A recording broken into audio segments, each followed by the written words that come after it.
रहीमन धागा प्रेम का मत तोड़ो चटकाए, टूटे से फिर ना जुड़े, जुड़े गांठ पड़ जाए।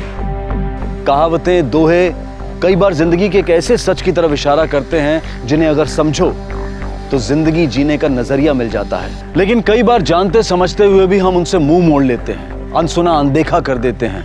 ये भूल जाते हैं कि किसी भी रिश्ते की बुनियाद भरोसे पर टिकी होती है। मुंह धो ले बेटा, थका होगा। ज्यादा प्यार दिखाने की कोई जरूरत नहीं। रिश्तों की इमारत को मजबूत बनाने के लिए जरूरत होती है भरोसे की। मेरे जीते जी तुम्हें मेरी प्रॉपर्टी का एक छोटा सा टुकड़ा भी नहीं मिलेगा। और जब ये भरोसा टूटता है तो पैदा होती हैं गलतफहमियां। मैंने एक बार भी उनकी आंखों में मेरे लिए प्यार नहीं देखा। और कई बार ये गलतफहमियां अपराध का रूप ले लेती हैं।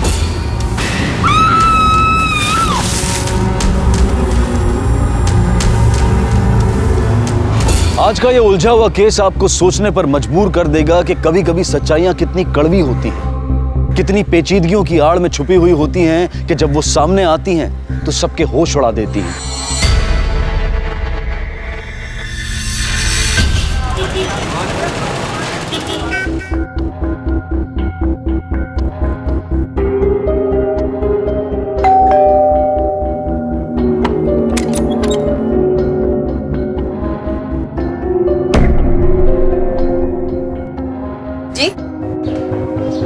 नमस्ते। जितेंद्र घर पर है? जी, वो तो ऑफिस निकल गए। कोई बात नहीं, आए तो कहिएगा नंदलाल मिश्रा वापिस आ गए। अब तो मुलाकात होती रहेगी। नमस्ते। हाँ, नाम याद रहेगा ना? नंदलाल मिश्रा। बताना ना भूलिएगा।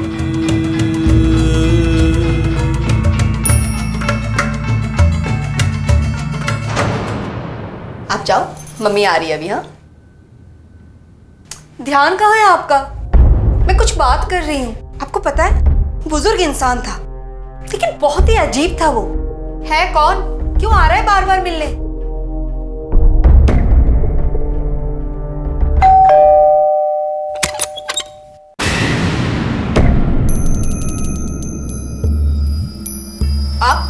आप फिर से आ गए। देखिए, हमारे पति आपको नहीं जानते और उन्होंने कहा है कि हम आपसे कोई बात ना करें। अगर आप दोबारा आए ना तो हम पुलिस स्टेशन फोन कर देंगे। पुलिस स्टेशन का नंबर है आपके पास या मैं दूं? बाप रे, मैं तो डर ही गई।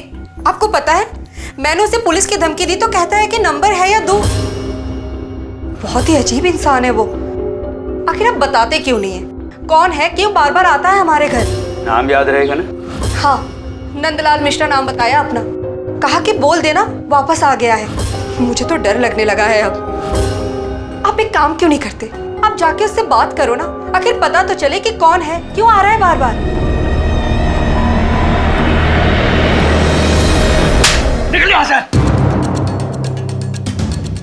बापू ने कहा है अगर कोई एक गाल पर मारे दूसरा सामने कर दो। साले बुड्ढे, तू चाहता है या? क्या करोगे? जला दोगे? जान से मारोगे?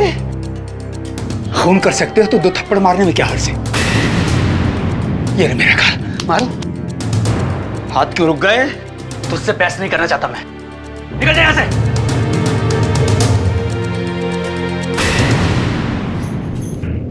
आज आपको सब बताना ही पड़ेगा।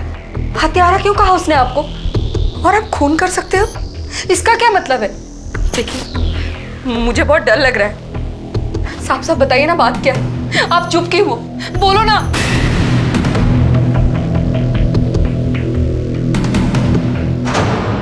भैया, ये 2 समोसे देना है। वो हरी वाली चटनी है, ज्यादा तीखी वाली बांध देना। कुशल्या को हरी चटनी बहुत पसंद है। इतने साल हो गए समोसे खाए हुए, समोसों का स्वाद भूल गई होगी बेचारी।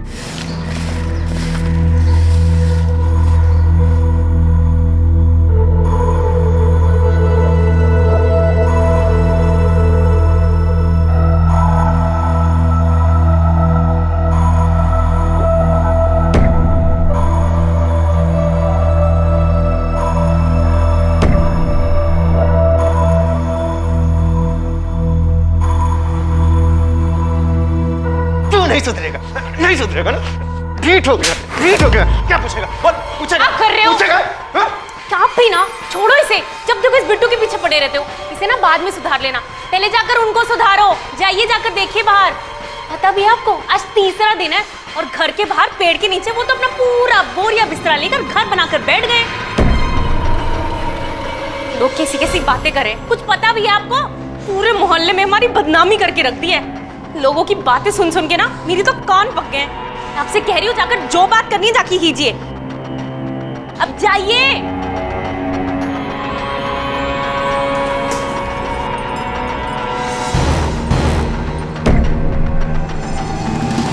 अरे ये क्या कर रहे हो? क्या कर रहे हो? ये चुपचाप तो रह रहे हैं हम लोग। जीना मुश्किल कर दिया है हमारा। तुम्हें रहने के लिए यही जगह मिली है। चल बुढ़िया, निकल निकल। अपने पति को समझा ले, ज्यादा नाटक ना करे वरना। हमें जो समझाना था वो हमने समझा दिया, बाकी बुढ़े को तुम समझाना। हमारे मोहल्ले में खूनियों के लिए कोई जगह नहीं है, समझ गए?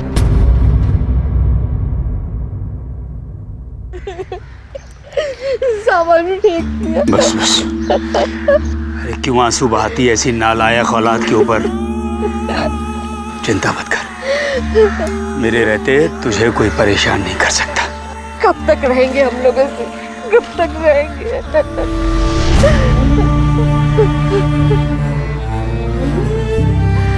तब तक जब तक हमें न्याय नहीं मिल जाता, तब तक जब तक मैं उनसे उनका सुख चैन नहीं छीन लेता जिन्होंने हमसे हमारी जिंदगी के 10 साल छीने। उम्र कैद भुगत चुके हैं उनकी वजह से हम।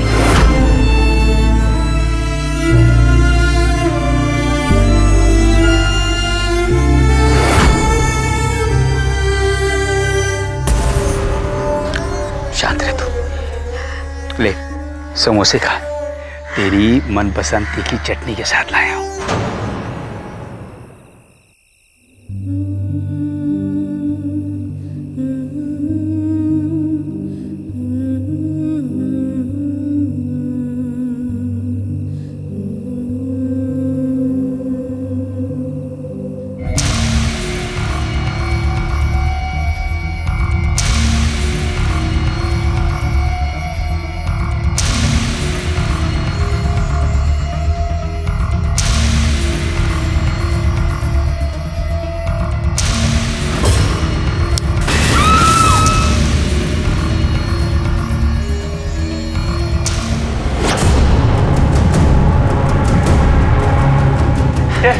आज से तेरी हड्डी पसली एक कर दूंगा मैं।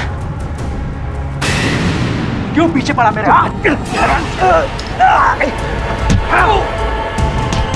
जितना मारना मार, फिर भी साबित करके रहूंगा कि असली हत्यारा तू है। तूने खून किया और सजा मिली मेरी बीवी और मुझे। मेरी जिंदगी के 10 साल लायक ही नहीं रहेगा, कहूंगा पूरी दुनिया। नंदलाल के साथ अतीत में घटी घटनाएं क्यों उसके आज पर हावी हो रही थी? क्यों एक बूढ़ा व्यक्ति नंदलाल मिश्रा जितेंद्र को परेशान कर रहा था, उसे हत्यारा कहकर उसके पीछे पड़ा था, और दूसरी तरफ क्यों एक पिता कमल मिश्रा अपने बच्चे को यातनाएं दे रहा था? आखिर सतह पर बिल्कुल अलग अलग लगती इन कहानियों को किस कड़ी ने जोड़ा था? सच पर से अभी कितनी परतें उठनी बाकी थी? तू ना हाथ मुंह धो ले बेटा, थका होगा। ज्यादा प्यार दिखाने की कोई जरूरत नहीं, सब समझता हूँ। मगर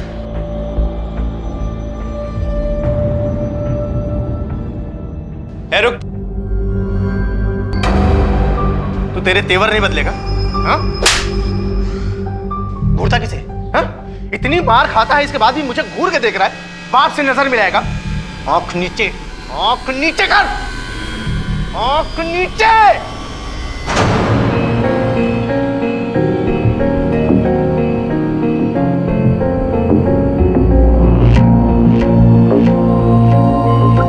दादी, दादी, दादी, क्या कर रहे हो? छोड़ो उसे। और डालूंगा इसे मैं। छोड़ो बेटू, चाहे इसे। क्या कर रहे हो? जान ले लोगे क्या उस बेचारे की? इसकी तो जान ही ले लूंगा मैं इसकी। छोड़ो ये सब, बाहर देखो क्या तमाशा हो रहा है। प्रणाम दादी। जुग जुग जी मेरे बच्चे। ये क्या माँ जी? आशीर्वाद भी। हम लोग को बताया भी नहीं। हम लोग क्या इतने पराये हो गए? आप चलिए हमारे साथ। हमारे होते आप यहाँ नहीं रहेंगे, चलिए आप। पुरानी बातें को भूल जाओ अम्मा, चलो हमारे साथ। चलिए आप हमारे साथ, चलिए।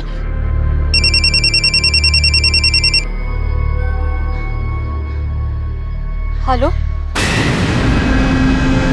क्या? हे राम। माँ जी, ये क्या लगते हैं आपके? जी, मैं इनका बड़ा बेटा नीलेश हूँ। अरे तो जरा समझाइए इनको, वो जितेंद्र गुप्ता से क्यों झगड़ा मोल रहे, क्यों फालतू में परेशान कर रहे हैं उनको, समझाइए।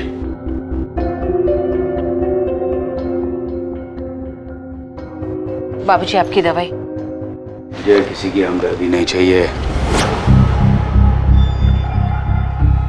बाबूजी इसमें हमदर्दी वाली क्या बात है? हम तो आपके अपने हैं ना। कोई अपना नहीं है मेरा। बंद करो ये अपनेपन का नाटक। ना तो तुम मेरी बहू थी और ना ही कभी बन सकती हो। जानता हूं मैं क्यों तरस आ रहा है तुम्हें हम पर। तुम्हारी नजर मेरे उस मकान पर है जो आज भी मेरे नाम है। लेकिन याद रखना, मेरे जीते जी तुम्हें मेरी प्रॉपर्टी का एक छोटा सा टुकड़ा भी नहीं मिलेगा।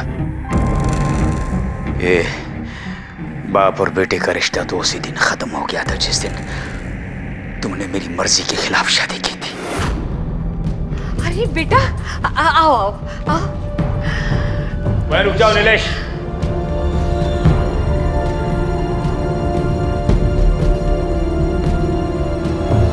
इस घर के दरवाजे तुम्हारे लिए आज से बंद। पर बाबू सफाई देने की कोई जरूरत नहीं है। मना किया था ना मैंने, नहीं माने ना तुमने मेरी बात। अरे यही लड़की मिली थी शादी करने के लिए। अपनी जात में लड़कियों की कमी पड़ गई थी क्या?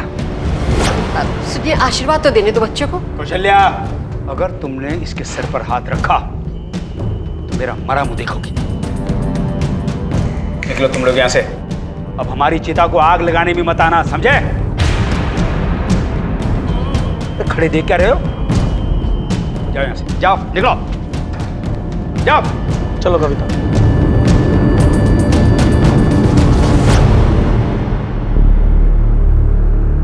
जाओ, निकल जाओ। अरे जाओ, खड़े क्यों? जाओ।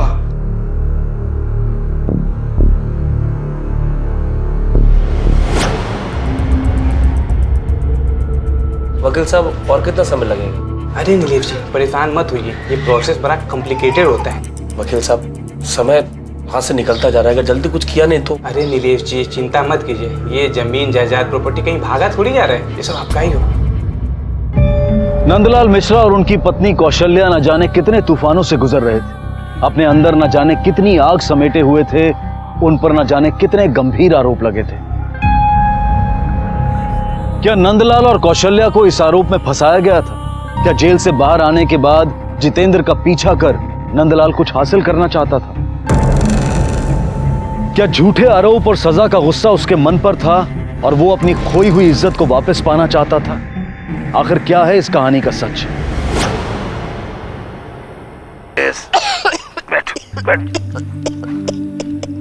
ये क्या हालत हो गई तुम्हारी? क्या बताओ? मुझे संभालते संभालते खुद बीमार पड़ गई।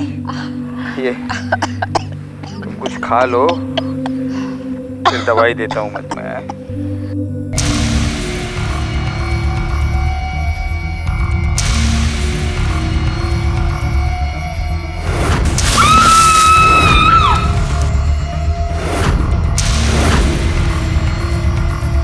बिट्टू बेटा, आजा आजा आजा बेटा। बेटा, तुझसे एक बात साफ करनी थी। हमने तेरी माँ को नहीं मारा। मुझे बेटा, उसके बारे में कोई बात नहीं करनी। लोग ही बोलते थे कि मेरी माँ का किसी और के साथ रिश्ता था। क्या ये बात सच है? पर रोज रोज मारते हैं मुझे। एक बार भी उनकी आंखों में मेरे लिए प्यार नहीं देखा।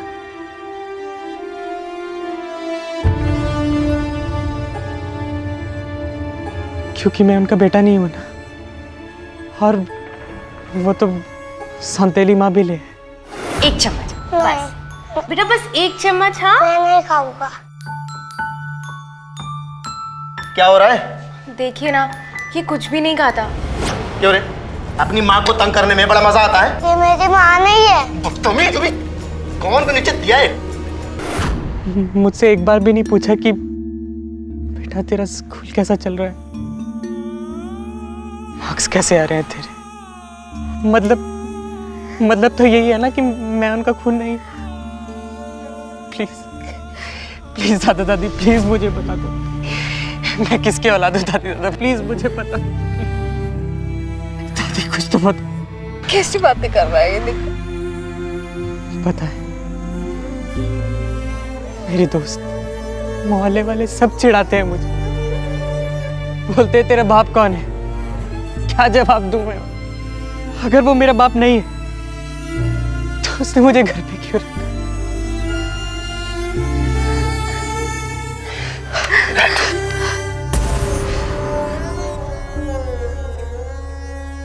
तेरी माँ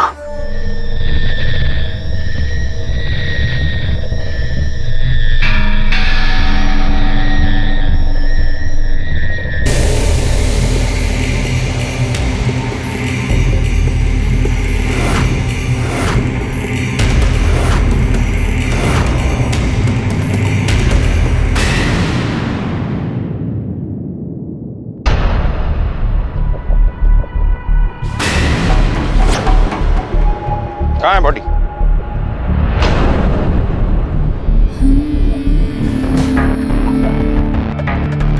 सर, मैं इनको जानता हूं। मैंने इनको अस्पताल में भर्ती करवाया था। शुक्ला सर, बॉडी को पोस्टमार्टम के लिए भेजो।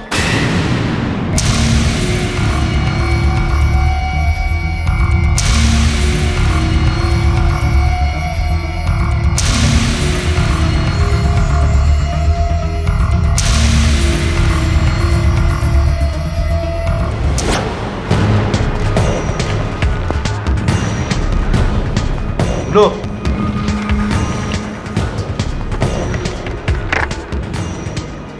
ये बूढ़ा बूढ़ी यहाँ रहते थे ना? कहाँ गए?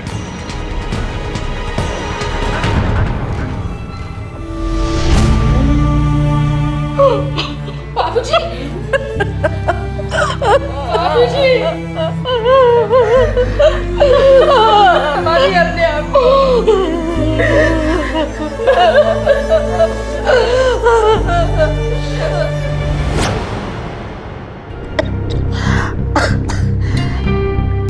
एक हफ्ता पहले ही मेरी तबीयत खराब हो गई। मुझे दमे की बीमारी है। मेरी हालत उनसे देखी नहीं गई और वो अपना अहंकार छोड़कर मुझे लेकर नीलेश के घर रहने आ गए। लेकिन दिल से उन्होंने कभी भी दोनों को अपनाया नहीं। कौन मार सकता है आपके पति को? आपको शक है किसी पे? बदला लेना था अपने बाप से। बदला? किस बात का बदला साहब? उन्होंने तुम्हारी पहली पत्नी को मारा था। जब उससे कोई रिश्ता ही नहीं था साहब, तो बदला किस बात का लेना? तो फिर कुंडली जमा के क्यों बैठे थे उनके घर पर? सच तो ये है साहब कि हमारे बाबूजी ने हम दोनों को घर से बाहर निकालने के लिए कोर्ट में केस डाला है। इसी बात का झगड़ा है हम दोनों के बीच में, और कुछ भी नहीं साहब, बस इतना ही। घर हासिल करने के लिए तुम दोनों ने जान ले ली? नहीं सर, मैं मानती हूँ कि हमने उन्हें घर के अंदर नहीं आने दिया, लेकिन ये सब हमने नहीं किया। सर, हम इतने भी बुरे नहीं हैं, बल्कि जीना हमारा मुश्किल हो गया था उनकी वजह से। हमने किसी की जान नहीं ली है। क्या सच है क्या झूठ, ये हम तुम्हारे हलक से निकलवा लेंगे। सच को कब तक छुपाओगे तुम? सच यही है सर, हमने उन्हें नहीं मारा, हम लोग खूनी नहीं हैं। नफरत थी अपने बाप से, लेकिन इतनी भी नहीं कि मैं उसकी जान ले लूं। मरते मरते भी हमें फंसाकर चले गए। पता नहीं किस जन्म का बदला ले रहे थे। सर, नंदलाल के पोस्टमार्टम रिपोर्ट के मुताबिक उनका मर्डर 3 दिन पहले रात को, लेकिन उस समय कमल और कुसुम के मोबाइल की लोकेशन उनके घर की है। कहीं इन दोनों ने किसी और को सुपारी तो नहीं दी? हो तो ये भी सकता है कि दोनों ने जानबूझ के अपने मोबाइल घर पे छोड़े हो। कमल और कुसुम दोनों के बैंक डिटेल निकलवाओ। शुक्ला, उस वक्त ये जितेंद्र कहाँ था? इस जितेंद्र से भी मिलना होगा। सर, नंदलाल ने जितेंद्र पे अपनी बहू के मर्डर का आरोप लगाया था। उसका कहना था कि जितेंद्र का उसकी पहली बहू के साथ चक्कर था। और जेल से आने के बाद नंदलाल ने जितेंद्र को तंग करना शुरू कर दिया था, जीना हराम कर रखा था उसका। जितेंद्र ने एफआईआर की थी कि नंदलाल उसे हैरेस करता है।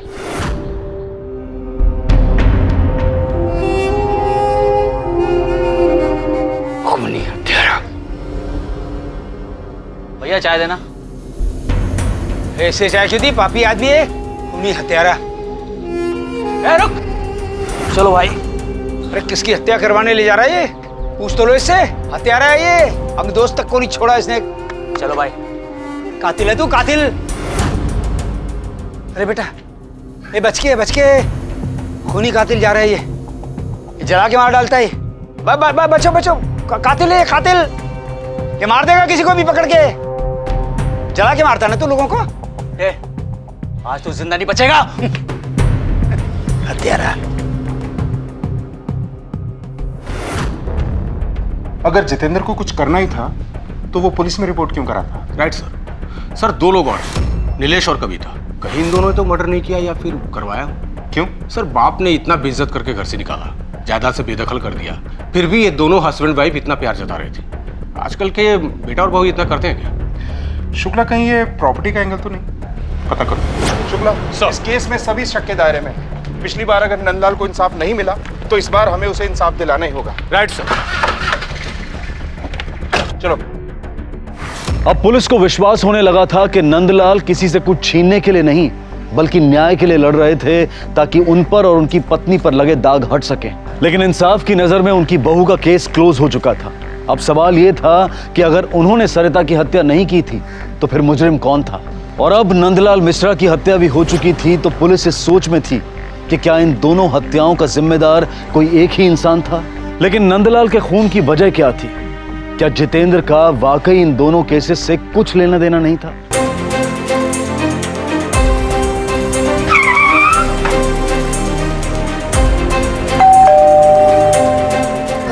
सर, आप लोग? जितेंद्र कहाँ है? सर, हम भी कल से बहुत परेशान हैं। उनका कोई अता पता नहीं है और तो और उनका फोन भी बंद आ रहा है। हमें तो लग रहा है कहीं उस बुड्ढे ने तो कुछ। आपको उन बुजुर्ग की चिंता करने की जरूरत नहीं है, उनकी हत्या हो चुकी है। चिंता करनी है तो अपने पति की कीजिए जो गायब हैं। वैसे जितेंद्र के बारे में कुछ भी पता चले तो हमें इन्फॉर्म कीजिएगा। जी। शुक्ला सर, इनके घर पे खबरी लगवा। राइट। कहीं जितेंद्र ने ही तो नंदलाल को नहीं मारा? नंदलाल को जितेंद्र के बारे में सब कुछ पता चल गया था और जितेंद्र को अपना फंसना तय लग रहा। एक काम करो, सभी पुलिस चौकियों को अलर्ट करो और जितेंद्र की फोटो भिजवाओ। नीलेश की डिटेल्स मिली? जी सर, वो अपने लॉयर से मिल रहा है। पता चला है कि वो प्रॉपर्टी अपने बाप के नाम पर करने की कोशिश कर रहा है। सर, हो सकता है ये कोई साजिश हो। मैंने यादव को बोल दिया नजर रखें। गुड।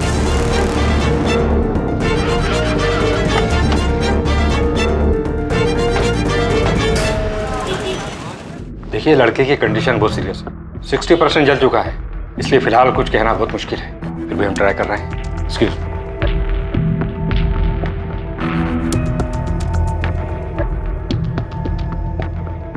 लगता है जलने जलाने का बहुत एक्सपीरियंस है आप लोगों को।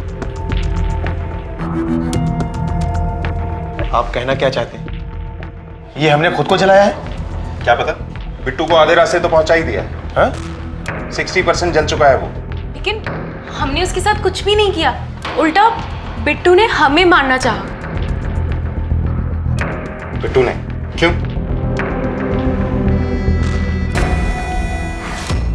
अरे यार, क्या पार्टी थी। मुझे तो बिल्कुल सच में उसका डांस तो मतलब कमाल का था।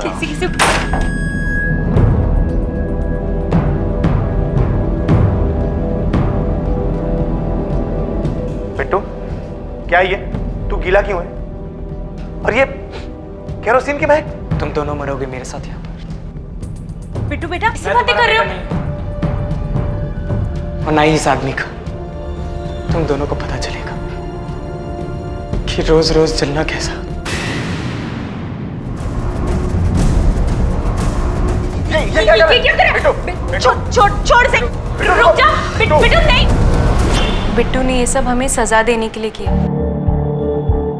वो अपने पिता से नफरत करता है और हमेशा से इनसे गुस्से में ही बात करता है। उसे ऐसा लगता है कि ये उसके असली पिता है ही नहीं और उससे जरा सा भी प्यार नहीं करते। ऐसी कहानियां बहुत सुनी है हम लोगों ने। इस पर भरोसा करें, कौन सच्चा है? सर हो सकता है बिट्टू ने ही अपने दादाजी को मारा हो और फिर गिल्टी फील करके खुद को मारने की कोशिश की। लेकिन फिर वो कमल और कुसुम को क्यों जलाए? राइट्स।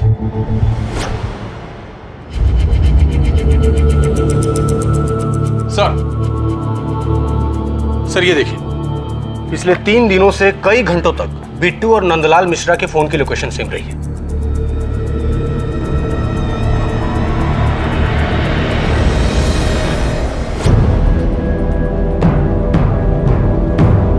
साहब, बिट्टू के इस हालत का जिम्मेदार मैं और मेरे पति थे। अगर सरिता के मामले में हम चुप रहे होते तो आज मेरी बहू जिंदा होती और बिट्टू भी इस हालत में ना होता। परेशान हो गई हूँ मैं जितेंद्रा, कमल के साथ रह रह के।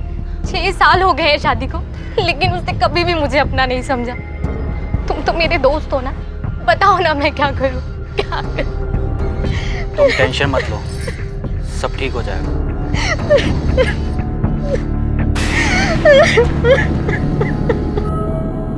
सब पता मुझे। ये चुप चुप कर मिलना, ये फोन पर बातें करना। अरे हमें तो लगा था अच्छे घर की लड़की हो, ऐसी घटिया हरकतें करने वाली चालू लड़की नहीं हो। पता नहीं किस मनोज घड़ी में रिश्ता पक्का किया था हमने। बंद करो ये सब, वरना इसका अंजाम अच्छा नहीं होगा। बाबूजी आप गलत समझ रहे हैं। चुप! बाबूजी ऐसा कुछ भी नहीं है, मेरा यकीन कीजिए। ऐसा भी तो हो सकता है कि बिट्टू ने अपने दादा की हत्या की हो और उसके बाद खुद को मारने की कोशिश की हो। नहीं नहीं, ऐसा नहीं हो सकता। अभी कुछ दिन पहले की ही तो बात है। साले क्या बोला मेरी माँ के बारे में तूने? क्या बोला? बिट्टू बेटा बेटा हट, क्या कर रहे हो? हटिए पीछे। मैं छोड़ूंगा नहीं। मेरी बात सुन बेटा, तू रुक रुक। अपना कोई नहीं है। जा बेटा, जा जा। किसी का रुकना बेटा, रुक। मारना है ना मुझे, मुझे मार। गालियां देना चाहता, मुझे गालियां दे। मैं तेरा गुनाहगार हूँ बेटा। उसने क्या किया? मैंने किया। मैंने सच को नहीं छुपाया ना, तो मेरे सच बोलने की वजह से तुझे सजा मिली है। गलती मेरी है, मैंने तेरे बारे में नहीं सोचा था। मैं इस गलती की सजा दे मुझे। मार बेटा, मुझे मार मुझे। क्या कर रहे हो दादाजी? मुझे मार बेटा, मुझे माफ कर दो दादा, मैं आगे से ऐसा कुछ नहीं करूँगा। बहुत अच्छे हो।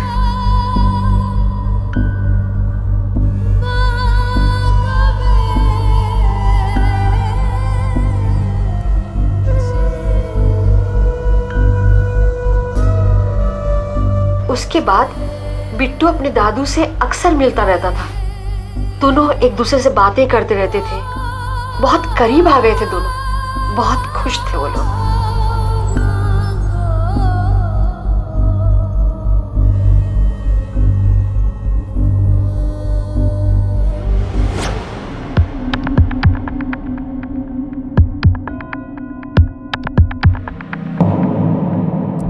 बिट्टू के पास कोई वजह नहीं है कि वो अपने दादाजी की हत्या करे, लेकिन ये एक पहेली है कि उसने अपने साथ साथ कमल और कुसुम को मारने की कोशिश क्यों की। हाँ बोलो। ठीक है सर, जितेंद्र एक होटल में छुपा हुआ है, चलो।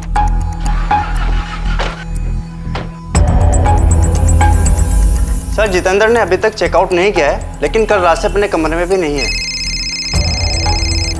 हाँ बोल। ठीक है, हम आ रहे हैं, चलो।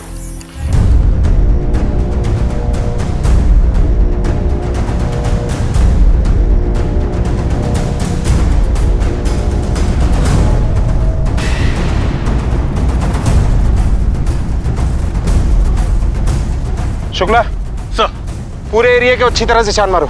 सर।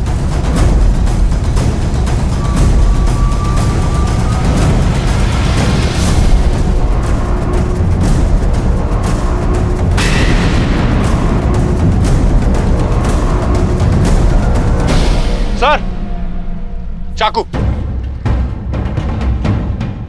ये देखिए।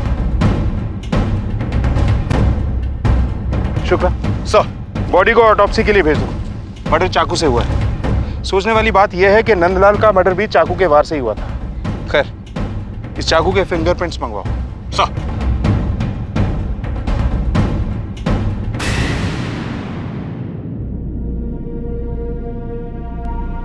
देखिए, आप रोज रोज यहाँ मत आएगी। हमें जैसे ही कुछ पता चलेगा हम आपको इन्फॉर्म करेंगे। साफ दूध की जली, मेरी चिंता मत कीजिए। मैं यहाँ किसी को तंग नहीं करूंगी, लेकिन जब तक मेरे पति को इंसाफ नहीं मिल जाता मैं यहाँ से नहीं हिलूंगी।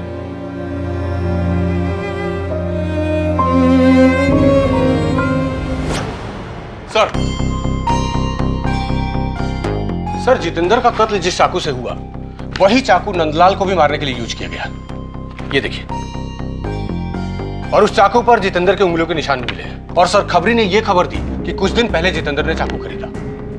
जाहिर है जितेंद्र ने आत्महत्या तो नहीं की होगी, तो किसी और के उंगलियों के निशान मिले? नहीं सर, लगता है सर मुजरिम बहुत शातिर है। या तो उसने ग्लव्स पहने होंगे या फिर निशान मिटा दिए। इसका मतलब यह है कि जितेंद्र ने नंदलाल को मारा है। तो फिर जितेंद्र को किसने मारा? शुक्ला सर, इस जितेंद्र की पूरी कुंडली निकालो। क्या करता था, कहाँ उठता बैठता था, कोई क्रिमिनल हिस्ट्री तो नहीं? सब कुछ। सर,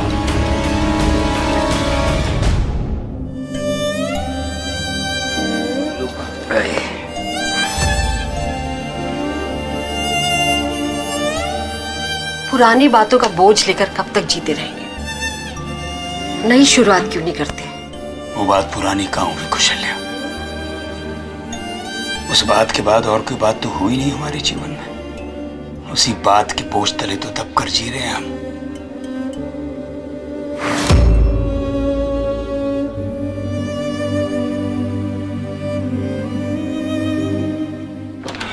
सर, जितेंद्र के बारे में सारी इंफॉर्मेशन मिल गई है। वो एक इंश्योरेंस कंपनी में काम करता था। तो सर, चौंकाने वाली बात यह है कि उसकी सैलरी से कई गुना ज्यादा रकम रेगुलर उसके अकाउंट में जमा होती है।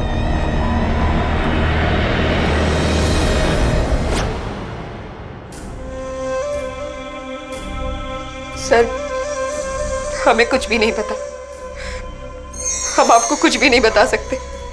अब तो हमें ऐसा लगता है कि हम उन्हें बिल्कुल भी नहीं जानते थे। सर, 10,000 की सैलरी में इतना कुछ तो नहीं हो सकता।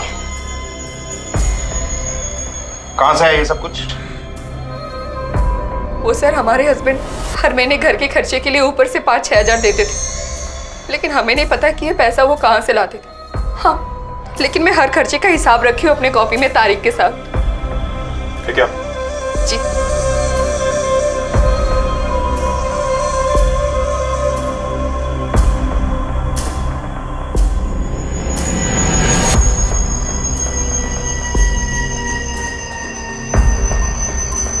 सर, हमारी शादी को 7 साल हो गए। वो शादी से पहले से ही पैसे ला रहे थे, लेकिन ये नहीं पता कि ये पैसा वो कहाँ से लाते हैं। हाँ बोल। ठीक है, हम आते हैं।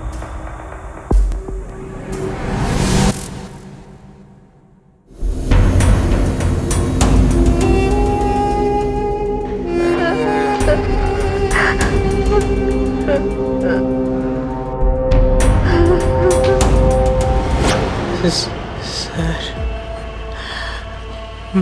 मैं पुरानी एल्बम ढूंढ रहा था अपनी माँ की फोटो के लिए, तो तभी मुझे पापा और सौतेली माँ की कुछ फोटो मिली कॉलेज की। मैं तभी समझ गया था कि एक दूसरे को पहले से जानते। और सर, मैंने इनकी बातें सुन ली थी दादाजी के बारे में कि वो दादाजी को मारने वाले।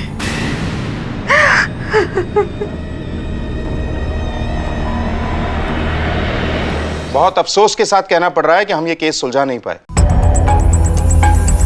क्योंकि कुसुम जी 10 साल पहले जब ये कहानी शुरू हुई थी तब तो आप पिक्चर में ही नहीं थे, कोई नहीं जानता था आपके बारे में। खैर, आप दोनों को एक खुशी की खबर देता हूं।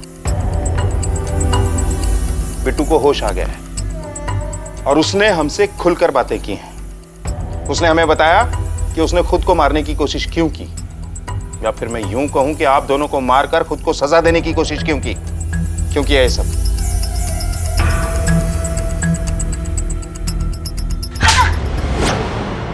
बोलो, और शुरू से।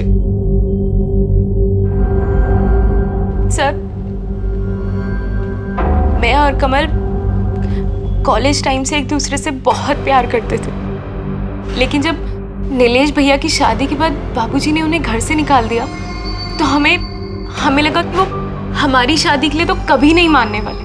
पहले तो हमारे अफेयर के बारे में किसी को कुछ पता नहीं था, लेकिन जब बाबूजी को सरिता और उसके आशिक में शक हुआ तो हम एक उपाय सोचे। एक दिन घर में कोई नहीं था तो मैंने कुसुम को घर पे बुलाया और मैंने चुपचाप से घर में जाकर किचन में गैस पाइप को काट दिया।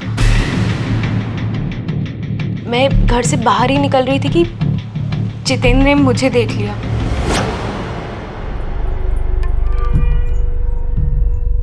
आ गया हमारा राजा बेटा स्कूल से। यार चलो चलो अब बेटा आप बैठो, मैं आपके लिए दूध लेकर आती हूँ। हाँ मम्मी नाश्ता लेके आती है तेरे लिए। यार एक मिनट में जरा तेरा बैग रख दूँ।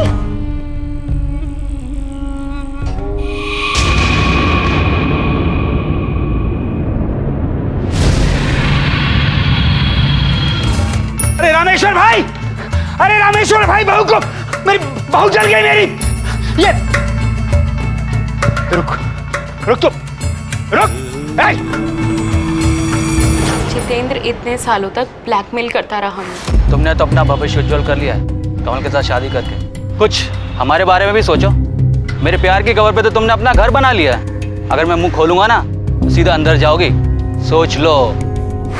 तो नंदलाल को मारने का काम जितेंद्र को सौंपा था। बाबूजी ने जितेंद्र का जीना हराम कर रखा था और हमें भी डर लगने लगा था कि एक दिन बाबूजी हमसे हमारा सब कुछ छीन लेंगे। इसलिए हमने जितेंद्र को और पैसे का लालच देकर अपना काम करने के लिए तैयार किया। जितेंद्र को डर था कि कहीं वो पकड़ा ना जाए, लेकिन फिर हमारी बातों में आकर वो राजी हो गया। उसने हमसे 10 लाख रुपए मांगे। उसे लगा कि वो बाबूजी को मारकर कहीं गायब हो जाएगा। तो उसने बाबूजी से कहा कि वो सरिता का मर्डर कन्फेस करना चाहता है, उन्हें कुछ बताना चाहता है, और इसी बहाने से उसने बाबूजी को एक सुनसान जगह पर बुलाया। तुझे आज मैं एक चौंकाने वाली बात बताता हूँ। तुझे मिलना था ना अपनी बहू के असली कातिल से, तो देख पलट के देख ले।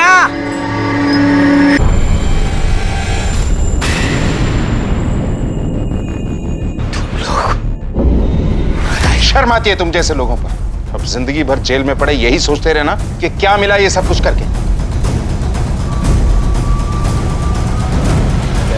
एक परिवार के निजी रिश्तों की उलझनों का सबसे बुरा असर हुआ बिट्टू पर।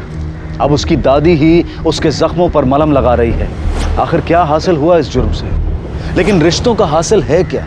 घर, जमीन, जायदाद, रुपए, पैसे, गहने, या फिर जिसका रहीम के दोहे में वर्णन है, प्रेम का धागा, वो हासिल है? क्या बूढ़े माँ बाप हमारी नजरों में उनकी मौत के बाद उनके पीछे छूटी सिर्फ जायदाद है? और अगर यही उनकी कीमत है तो फिर क्यों माँ बाप अपने बच्चों के लिए रुपया, पैसा, जमीन, जायदाद जमा करते हैं? ये हम सबको अपने आप से पूछने की जरूरत है। एक आखिरी बात, जो मान्य है उसे मिटाकर एक बार हर रिश्ते, हर संस्कार, हर मूल्य को अगर हम नए सिरे से देखें तो शायद कोई और ही सच दिखाई देगा। शायद ये समझ में आएगा कि हर रिश्ते की एक उम्र होती है, और अगर कोई रिश्ता उम्र भर के लिए बोझ, जिम्मेदारी या जरूरत बन जाए तो उस रिश्ते की बुनियाद प्यार नहीं है। इसी विचार के साथ अब मैं अनूप सोनी आपसे विदा लेता हूं। फिर मुलाकात होगी अगले एपिसोड में एक और चौंका देने वाले केस के साथ। तब तक अपना और अपने परिवार का ख्याल रखें और देखते रहें क्राइम पेट्रोल डायल 100। सबक एक को सीख हम सबको। जय Hind. If you want to enjoy more Desi crime content like this, please subscribe to our channel and click the bell icon. Stay connected with us.